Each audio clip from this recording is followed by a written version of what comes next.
dropping off materials, printing work orders, making invoices, cashing checks, paying bills,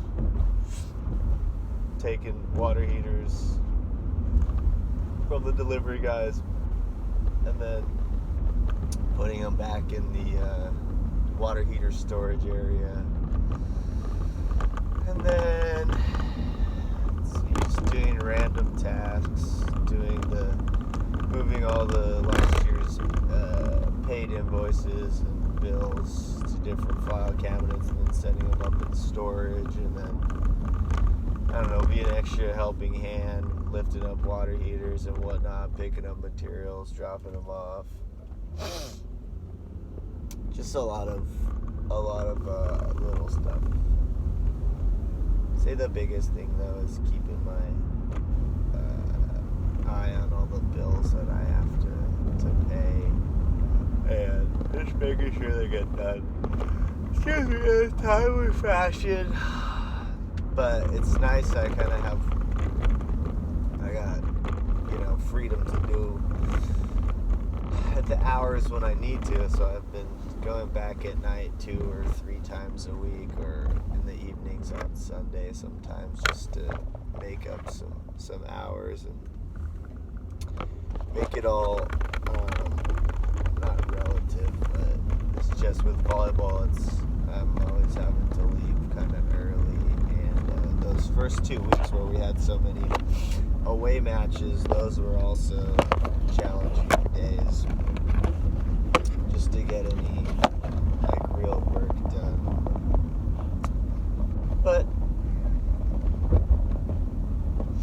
we have it so cushy, California, in America.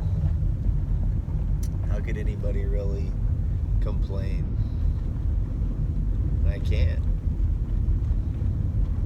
I've just got so much stuff that isn't difficult that anytime I start to complain, I can just think about how bad I don't have it, and it's so true. I just don't feel the need to continue complaining.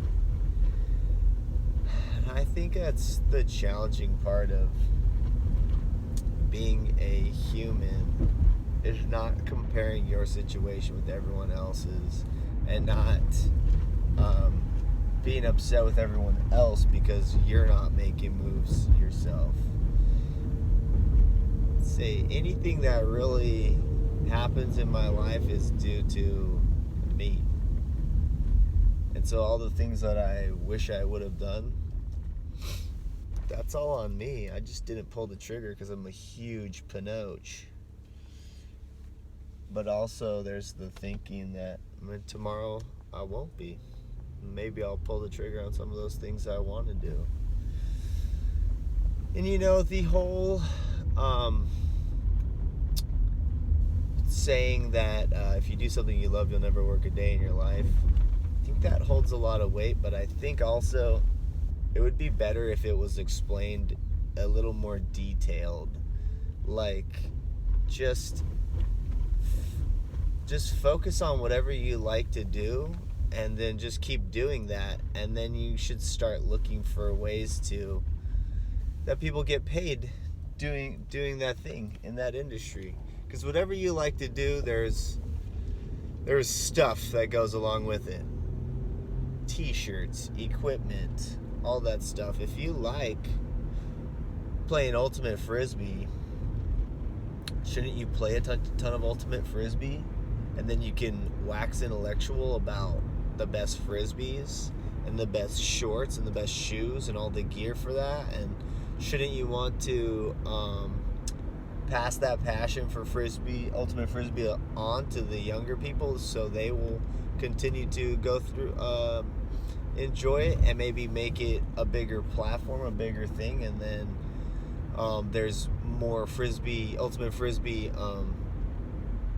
leagues and stuff, and now people are traveling to play Ultimate Frisbee, and now there's a podcast about Ultimate Frisbee, and so I never was like, I want I want to do plumbing. And you know what? I don't know if my brother was ever like that. But I think he did got introduced to it, and he kind of fell in love with that. I want to say like the problem solving of it and the working with his hands and all that. And now he's in deep, and this is a big part of him. For me, it was a fallback, and so there's days where I'm just not jazzed to go to work, and especially now during the volleyball season. I could literally spend all day just thinking and emailing and thinking about lineups and thinking about next year. And I think I wish I had just focused more on volleyball earlier. Now I'm starting to consider just what I was just discussing. How do I make this volleyball into my life? And the biggest part is that I'll have to sacrifice time with my family. And it seems like more time. If I was a club coach and a club director, it seems like more time than just these 2 high school seasons, which at least have the seasons are pretty compact, and there's enough time between them that I get to spend time with my girls between. But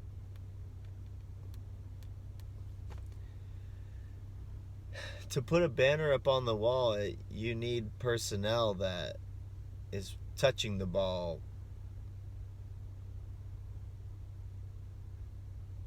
maybe 300 days a year out of 365.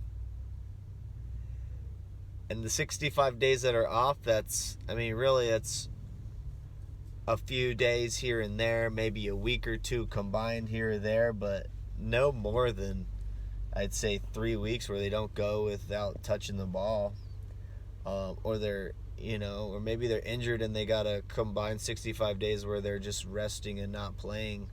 But that's playing sand, playing club too. And I think if we had more guys playing club year-round, now you're getting closer to 300 days of volleyball year-round, and we just don't seem to have had that type of interest with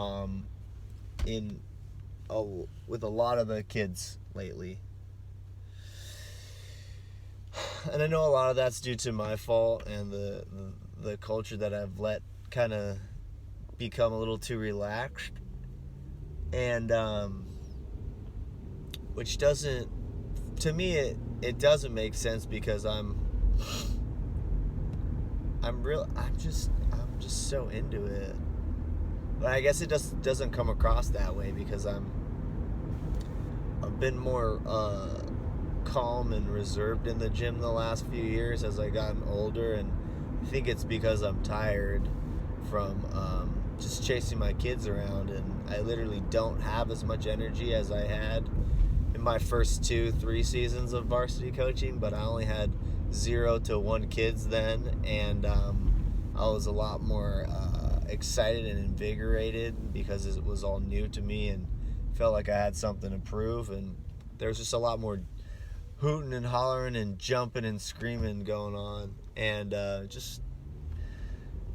think it's okay that I'm a little more reserved now, but also I keep forgetting that I don't have a whole crop of players that do it all the time. That the kids that are still learning and still new, they need all that. They need all that encouragement and the aggressive attitude. Not aggressive attitude, but they just need the volume and the noise, and it's got to be celebratory and whatnot. And I've kind of done a piss poor job of that this year. I just can't seem to find the energy. I think I've the Royal match, I'd say, in the San Marcos match, but I didn't bring it at the Santa Barbara match. We played pretty good too, but we just yeah, we just got to 19, and then we crumbled every time and lost 19, 19, and maybe 20, maybe 21. So, yeah, I don't know how realistic it is. I want to do a volleyball cast too with all the local legends here in town. Um, I don't know how that comes out across either. I don't think I should get shot on a cell phone though.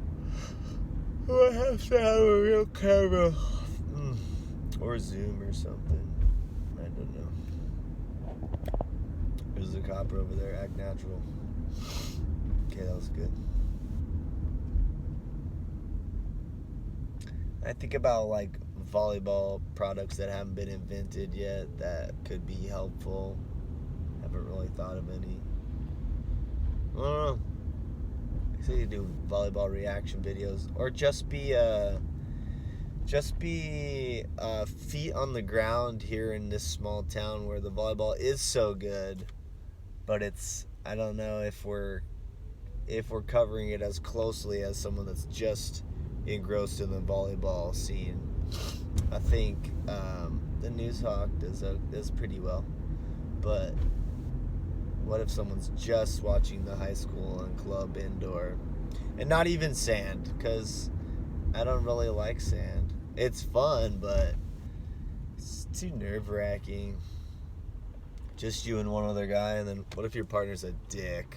Whom I've played with people that were dicks over the years, including my brother, and it's just not as fun. Six man's more fun in my opinion because you have more people to help, and it's not as super reliant on just two people doing all the heavy lifting. And you can bounce balls. It's more of a power game, where sand's the finesse game, and I don't know. I never spent a ton of time trying to do it, so that's kind of lets me know that I guess not super into it, as one would think.